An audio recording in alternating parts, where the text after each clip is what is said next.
The standoff set to last at least until Thursday when the Senate is back in session, but it could go on much longer because neither side is budging on funding the president's border wall. They are at 1.3 yesterday. We were at $5 billion a couple of days ago, and the counter offer that we gave them yesterday was between those two numbers. But you 2.3. We moved off of the 5. We hope they move up from their 1.3. Okay. As to where we are in the back and forth, again, the ball right now is in their corner. We made them an offer yesterday afternoon. So the Senate Democrats have the ability right now to open the government and agree to the deal. The president just a few days ago said he was proud to author a shutdown of his own government, that he was elected to be the commander-in-chief and chief executive. It really is in the president's hands to decide. He says it's an issue of border security. I think we know better. It's an issue of his own political insecurity. I think the sticking point is really that Nancy Pelosi is driving most of this negotiation. This is all about trying to make sure that Donald Trump does not secure the border, and it's really more out of their dislike for this president than really about the communities that they are really should be upholding to make sure that they're safe. Doug McKelway is live on Capitol Hill with the latest. Doug, it looks like the lights are on. Is anybody home? That's about it right now, Rick. The best way to demonstrate the beehive of activity that is Capitol Hill right now is for me to shut my mouth and for you to listen. 3 seconds.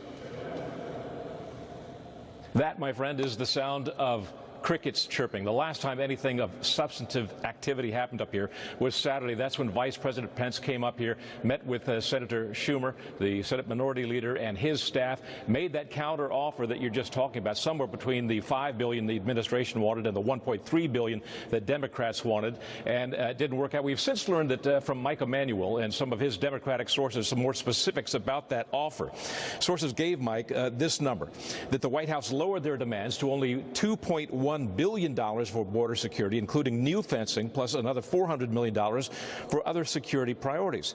Still, Schumer's office rejected it, his spokesman issuing just a brief statement on Saturday that said the vice president came in for a discussion and made an offer. Unfortunately, we're still very far apart. Asked yesterday why Democrats won't budge just a little bit further on the border wall, Democratic Senator Jeff Merkley of Oregon had this to say on ABC's This Week. We're absolutely willing to fund border security. The American people want us to spend money in a smart way. $5 billion is a lot of money. That's 650,000 children attending Head Start. It's 2 million meals a day, a year for seniors. And to spend it on a 4th century strategy rather than on stuff that actually improves border security is something we're just not going to do.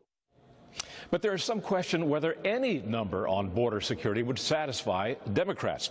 Republicans believe that it is really Nancy Pelosi who's pulling the strings right now. She's running for House Speaker, as we all know, when the new Congress gavels in January, and she can't afford to lose the votes of that new crop of far-left Democratic freshmen who generally favor open borders. Here's Andy Biggs on Fox and Friends yesterday. She's okay with open borders now. She used to be for border security and border walls.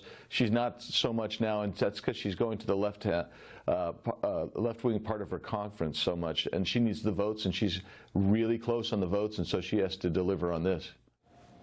So Congress returns after Christmas on Thursday, but there is increasing skepticism that they can get anything done on that date. We may be waiting for a while. Yeah, so the shutdown continues into the new year and into the new Congress, Doug? In all likelihood, it looks like that's what a lot of people are forecasting at this point. And if that does indeed happen, it really puts Nancy Pelosi in a pressure cooker because she will, in all likelihood, have won the speakership at that point. She no longer is a behind-the-scenes player in all this. She takes front and center and bears some responsibility for the government shutdown, should it be continuing at that point, along with Senate Minority Leader Schumer and the President of the United States. Rick, back to you. Thank you, Doug McKelway on Capitol Hill.